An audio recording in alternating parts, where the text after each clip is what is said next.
This is something special. The volume of this case is just 24 liters, and yet it's rocking 128 EPIC Milan cores, a terabyte of memory, and liquid cooling, so it's not insanely loud. There's over 1,000 watts of compute in this case. How? Let's take a look.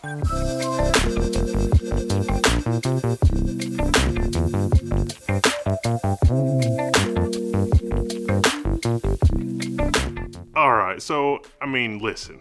AMD has 64-core server CPUs that suck down an enormous 280 watts per socket. This is a two-socket system based around a Supermicro motherboard that we've reviewed before. This is basically a desktop computer.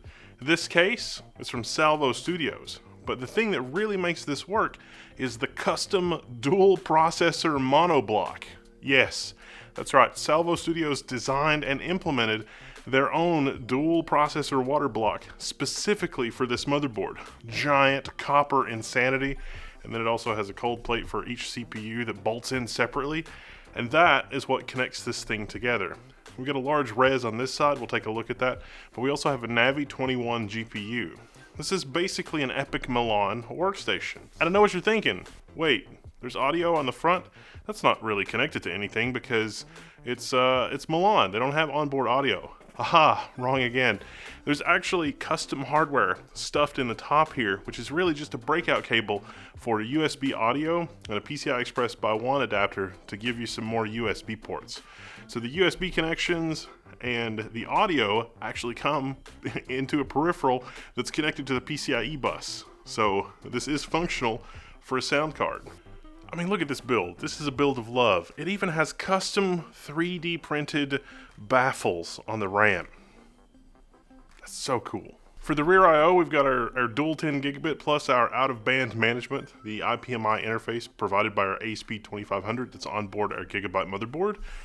And on this side, we can rock up to two 18 terabyte 3.5 inch hard drives, in addition to the NVMe storage that's included in this. There's not quite enough room to stuff some U.2 in here. I could get a little creative with some 3D printed adapters, but I think we've done enough, don't you? 128 cores, up to a 1 terabyte memory configuration, 512 gigabytes per socket. We've got 280 watts per socket for each CPU, plus the GPU, in a loop with two 280 millimeter radiators. And this thing has got the performance to back that up. So, long story short, I'm working on a project with Greg Kroah-Hartman, and we want to see what kind of a machine it takes to build the maximum number of Linux kernels per hour. And I know what you're thinking. Well, you can do the benchmark, and the benchmark is only about 20 seconds. That's just to build the kernel. We want to build the kernel and all the device drivers. On a 32-core Threadripper Pro system, you can only do that about 9 times an hour. On this system, you can do it just over 30 times an hour. 30 full kernel compiles per hour, or hundreds of kernel compiles if you don't compile the module, and you can actually use caching. Now I want to be super clear here. This is a full-size server Supermicro motherboard. This is not a custom ITX or micro form factor thing where they cut out, PCIe slots or memory channels or anything like that. Each CPU socket has the full 8 memory channels. The motherboard is a Supermicro H11 DSi-NT, and this monoblock is designed for that motherboard, and it's a design from Salvo Studios. And that monoblock also connects to the VRM because, it's a server motherboard. It's designed for server airflow for the power that it's delivering to those CPUs.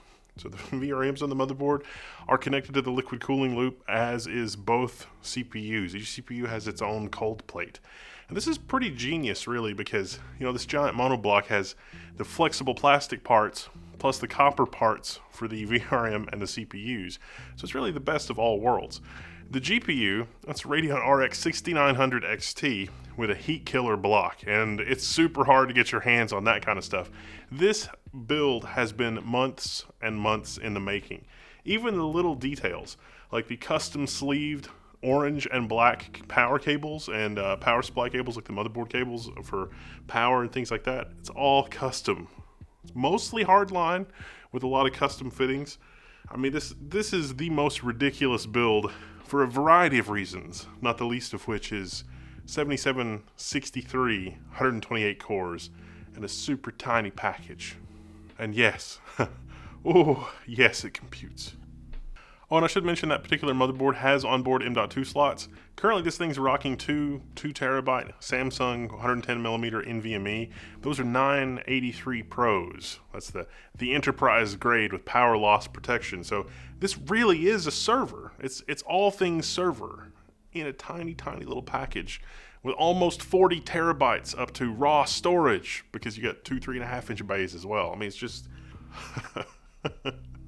I wonder how many years you'd have to go back to where this machine would equal the total computational output of the entire planet. It's probably a surprisingly small number of years. Oh my gosh, it's just oh, what a beast. So in terms of a DevOps server, this is pretty much the fastest thing on the planet. In terms of the smallest 128 core server, I think this is the world's smallest 128 core server. It might be possible to shrink things just a little bit more, but dual 280mm radiators plus their GPU plus their Silverstone 1000-watt SFX power supply. I mean, you do the back of the envelope math. 369, 100 watts, and it's, for your 2 CPUs plus your GPU. Yeah, that little power supply is gonna scream. If you want to do an insane build like this, Salvo Studios does have a couple extra mono blocks. There's a one-of-a-kind, four-of-a-kind kind of a thing, basically. But this is also the 700 series case, and it will hold a full workstation, SSI, full Super ATX, extended ATX motherboard if you're going to do a build. Then there's a right angle adapter, PCI Express 4, right angle cable stuffed in behind here. And then we've got our 2 3.5-inch drives behind this shroud here. So, and otherwise it's a couple little pieces of hardline, and a reservoir and pump here from EK, and that pretty much rounds out the entire system. USB-C video out, USB-C on the front, audio on the front, 2 USB 5 gigabit ports on the front panel, plus our 2 DisplayPort and HDMI from our GPU. This is an unstoppable workstation. And it's so cute, it's so little. And if you want to see the performance of dual Milan 7763 CPUs, that's no problem. We've got the Phoronix test suite, can run through and do a whole bunch of really exciting things. But yeah, this machine, pretty much unstoppable. I've got the loop drained right now because I'm going to do some CPU swapping on this thing. Rome CPUs, Milan CPUs, doesn't really matter. You want to run the 75F3. Also tested on the platform, the EPYC 75F3 CPUs. Now those are only 32 core, but they've got the same L3 cache configuration as the 7763. They also clock quite a bit higher because even though they're only 32 cores, they still pack a 280 watt wallop in terms of the thermal design power for the CPU. So, running tests on that, depending on what you're doing, 2 32-core CPUs with crazy clock speeds can outperform a 7763. Turns out for kernel compiles, not so much. The best I could do with a lot of squeezing and juicing was about 22, 23 kernels per hour on the dual 75F3, seeing much higher clock speeds and liquid cooling.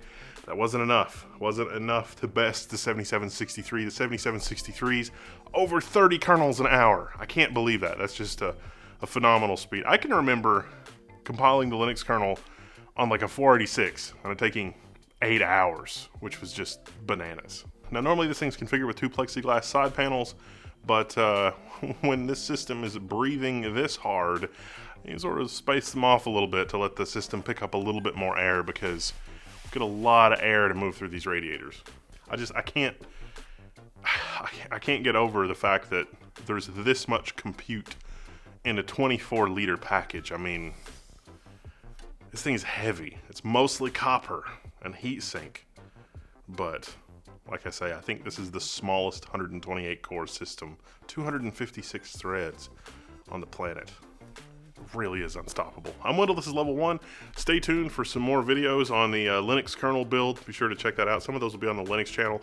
And we'll have a follow-up interview with Greg Kroah-Hartman to see how he's getting along with his Threadripper workstation. And also, I'll let you know what we finally decide in terms of building a system.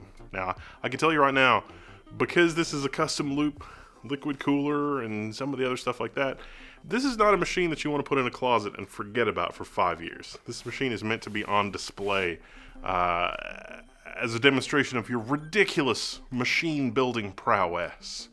We will build a more conventional server with air cooling and something that'll have a probably 10-year longevity that's more appropriate for Mr. GKH. So stay tuned for that build, but I did want to do the experiment to see just how small of a system we could cram in two 7763 processors.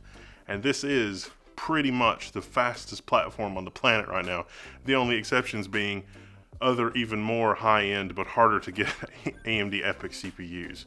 At least until more CPUs arrive. I mean, yeah. Full 280 watts, 30 kernels an hour. Yeah, it's pretty nuts. Man. Alright, I'm gonna go steal the CPUs out of this thing and finish up that build for Mr. GKH. I'm Wendell, this is Level 1, I'm signing out. You can find me in the Level 1 forums. It's so pretty.